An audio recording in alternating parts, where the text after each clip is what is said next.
इस वक्त हम मथुरा में हैं, मथुरा की पावन नगरी में, और वहाँ पर हम आज district magistrate of Mathura Shri Chandra Prakash Singh ji के साथ बैठे हुए हैं। सर, बहुत बहुत स्वागत और बहुत बहुत शुक्रिया आपने हमसे बात की। बहुत बहुत धन्यवाद और आपका इस ब्रज की धरती पर बहुत बहुत स्वागत है। हम लोगों के बीच होकर आए, लोगों के मन में जो बात है, गोस्वामी जी जो हैं उनके मन में जो बात है वो ये है कि दुकानदार कहीं कह रहे हैं कि हमें जो दुकान है, हमारी दुकान छीनी जा रही है। जो सीधा आम आदमी को जो दुकानदार है उसके मन में यही एक शंका है। दूसरा, जितने भी हमारे गोस्वामी जी हैं उनके मन में ये सवाल है कि उनसे उनका हक छीना जा रहा है। उनकी सेवा जितने सैकड़ों सालों की आप बता रहे हैं, वो तरीका जो है सरकार जो कर रही है वो गलत तरीके से कर रही है। तीसरा ये कि आपने बताया कि उनको विस्थापित किया जाएगा या फिर उनको फिर से दुकानें या मकान दिया जाएगा, तो उसका जो मुआवजा जो दिया जाएगा, उनका कहना है कि पर्याप्त मुआवजा ना देकर सर्कल रेट के हिसाब से मुआवजा दिया जाएगा, जो कि कम है। मैं आपके सवाल का दो भागों में जवाब देता हूँ। एक तो जो कॉरिडोर में जिनकी मकान, दुकान आदि आ रही है, उनके लिए क्या व्यवस्था की जा रही है। देखिए, जिसकी दुकान आ रही है उसको अनिवार्य रूप से कॉरिडोर में ही उससे अच्छी साइज की दुकान बना के देंगे, जो ऑलमोस्ट फ्री ऑफ कास्ट होगी, बिल्कुल नॉमिनल रेट पे होगी। इसके अलावा जो मकान हैं जिनके, उनको भरपूर मुआवजा दिया जाएगा। अभी भरपूर मुआवजा से तात्पर्य ये है कि वहाँ जो भी परिस्थितियाँ हैं, वहाँ का जो बाजारू रेट है या वहाँ का जो एक्चुअल दाम है, उस हिसाब से हम लोग कैलकुलेट करके देंगे। उन्हें किसी को कोई असुविधा नहीं होने देंगे। सर, दुकान को लेकर एक सवाल है बस मेरा, वो ये कि अक्सर ऐसा देखा जाता है कि सरकार जब पहली दुकान या आखिरी सीरियल नंबर में आखिरी दुकान देती है तो दुकानदारी पे फ़र्क पड़ता है। दुकानदार का ये उसके मन में शंका है कि कौन सी दुकान दे सरकार हमें या प्रशासन हमें कौन सी दुकान देगा, उससे हमारी दुकानदारी पर फ़र्क पड़ेगा। हाँ, ये बहुत वाजिब प्रश्न है। पूरी दुकान का हम लोगों ने जियो टैगिंग करा ली है, कहाँ किसकी दुकान है। हम लोग जो दुकान कॉरिडोर में प्रस्तावित कर रहे हैं बहुत अच्छी लोकेशंस की दुकान है जी।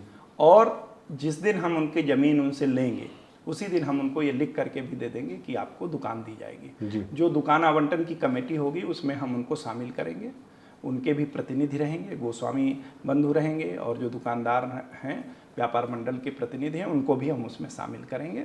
और बाकायदा हमको मालूम है किस लोकेशन पे दुकान रही है। अब चूँकि एग्जैक्टली तो उस पॉइंट पे दुकान नहीं दी जा सकती, क्योंकि वहाँ बहुत सी अन्य चीज़ें भी बनेंगी, बट उनको ऐसी ऐसी दुकानें दी जाएंगी जिससे उन्हें उनके व्यापार पर किसी भी प्रकार का असर नहीं पड़ेगा। आप वैसे भी देखिए कि अभी अगर 10 रुपये की आमदनी हो रही है, मैं आपको निश्चिंत मानिए जिस दिन कॉरिडोर बन करके तैयार हो जाएगा, पर डे वही 10 रुपये उनका पर डे 100 रुपये के रूप में कन्वर्ट हो जाएगा। इसका उदाहरण जहाँ जहाँ कॉरिडोर बने हैं वहाँ के दुकानदारों से सर्वे किया जा सकता है। भरपूर मुआवजा देंगे। उन लोगों का एक ये भी डिमांड था कि हम वृंदावनवासी हैं, हम वृंदावन छोड़ के ना जाएँ, तो वहीं सुनरख में हम लोग 2 BHK का फ्लैट, और रुक्मिणी विहार जो यहाँ की सबसे प्राइम कॉलोनी है उसमें भी 2 BHK का फ्लैट हम लोग बना करके उनको ऑफर कर रहे हैं। और वो मार्केट वैल्यू पे नहीं होगा, वो जो हमारी कास्ट आएगी उस वैल्यू पे होगा। तो कुल मिला के जो रिहेबिलिटेशन का प्लान है वो बहुत अच्छा है, और सरकार किसी भी उसकी दुश्मन नहीं है, वो भी हमारे ही बीच के लोग हैं, और सरकार उनमें से किसी का भी हित नहीं होने देगी। चूँकि जब तक कोई चीज़ होती नहीं, लोगों के मन में आशंकाएं होती हैं, और आशंकाएं होना स्वाभाविक भी है। बिल्कुल। परंतु हम स्वयं, मेरी पूरी टीम, SSP साहब, कमिश्नर साहब, DIG साहब और भी लोग लगातार उनके बीच में बैठते हैं और उनको आश्वस्त करते हैं, और उनको भी मालूम है 1-to-1 डिस्कशन में कि किसी का भी किसी प्रकार से हम अहित नहीं होने देंगे।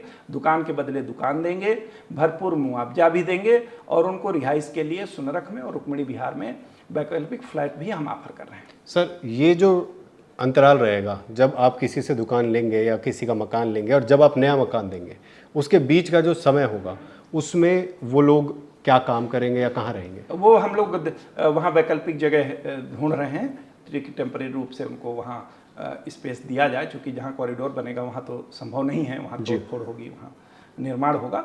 और बट है दिमाग में कि किसी को, मैंने क्या कहा कि किसी को ना तो बेरोजगार होने देंगे और ना किसी को बेघर होने देंगे। अगर उनको, जब तक हम लोग, उन लोगों की डिमांड होगी तो कहीं भी हम, तो आप देख ही रहे हैं वृंदावन में ढेर सारे फ्लैट्स अवेलेबल हैं। हम लोगों से बात भी की है, तो हम उनको वैकल्पिक रूप से बसा भी देंगे।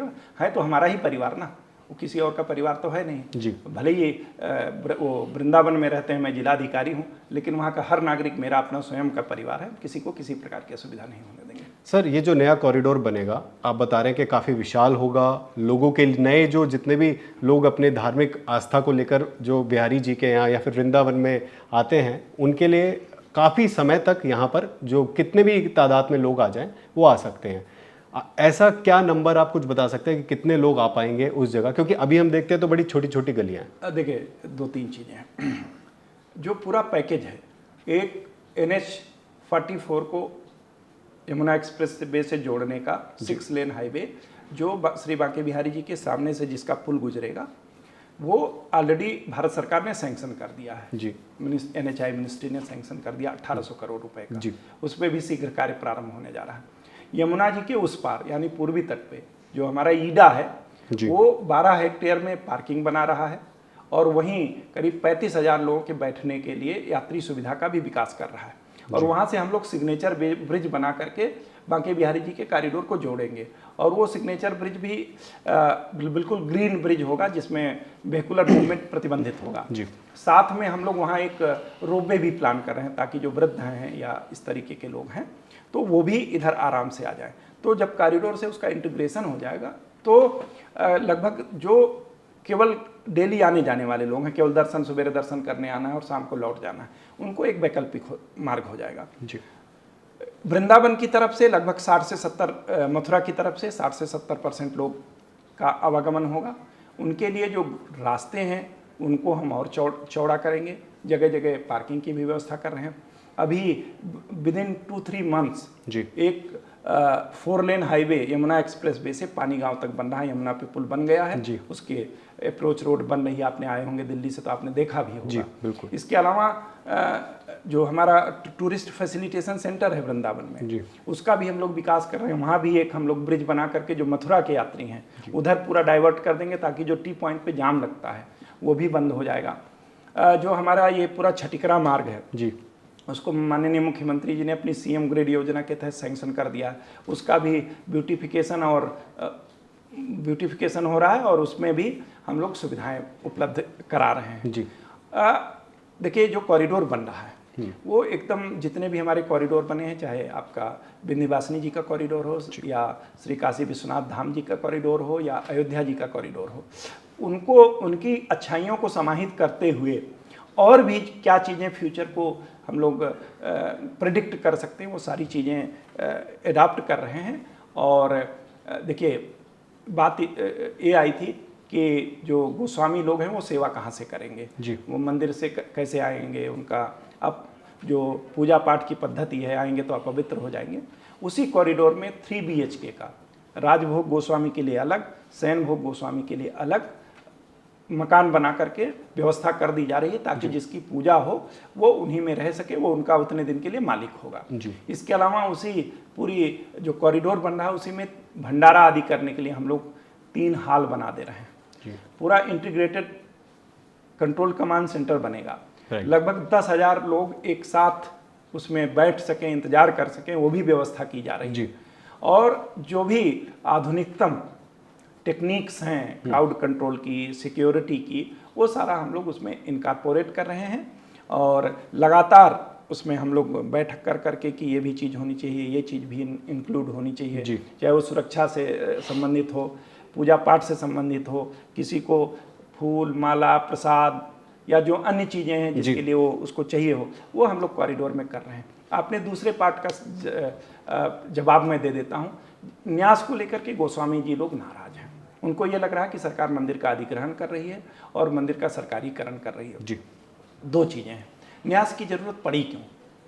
बाहर हम कितनी भी व्यवस्था कर लें, लेकिन अगर मंदिर के अंदर का कंजेशन हम नहीं ठीक कर पाएंगे तो बाहर हमारे पास लाखों आदमी आ जाएं और मंदिर में वही मतलब भीड़ व्यवस्था रहेगी, तो उसका कोई फायदा नहीं है।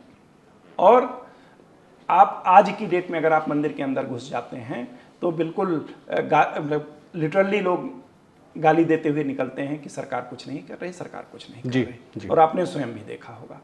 और वहाँ जो मंदिर या मंदिर के अंदर की व्यवस्था हम लोगों के हाथ में बिल्कुल नहीं है। 2 पार्ट है, कानून व्यवस्था, भीड़ प्रबंधन। ये सरकार का विषय होना चाहिए, प्रशासन का विषय होना चाहिए, हर व्यक्ति मानता है। सर, न्यास को लेकर सवाल चंदे पर भी है। जो लोग दान करते हैं, जो भी लोग भेंट चढ़ाते हैं। मैंने आपको अपने पूरे सवाल का जवाब नहीं दिया, आप पूरी चीज़ का जी बताइए। जी। देखिए, 2 तरीके का चंदा आता है। एक वहाँ गुल्लक है, गुल्लक का पैसा पहले भी ठाकुर जी के खाते में जाता था, बैंक के खाते में जाता था, वो न्यास बनने पर भी वैसा ही होगा। जी। दूसरा जो आता है, जो गोस्वामी जी लोग पूजा पाठ कराते हैं, भगवान जी को कोई न्यौछावर देता है, चढ़ावा देता है, वो पहले भी गोस्वामी जी लोगों का था, आगे भी गोस्वामी जी का रहेगा। उसमें कोई हस्तक्षेप न्यास का नहीं होगा। मंदिर का कोई भी अधिग्रहण या सरकारीकरण ना तो सरकार ने किया है, ना सरकार करने जा रही है, ना भविष्य में होगा। मंदिर जैसे पहले था वैसे आज भी है, वैसे आगे भी रहेगा। जो गोस्वामी जी लोग पहले जैसी सेवा ठाकुर जी की करते रहे हैं, आज भी कर रहे हैं, कल भी वैसे ही करते रहेंगे।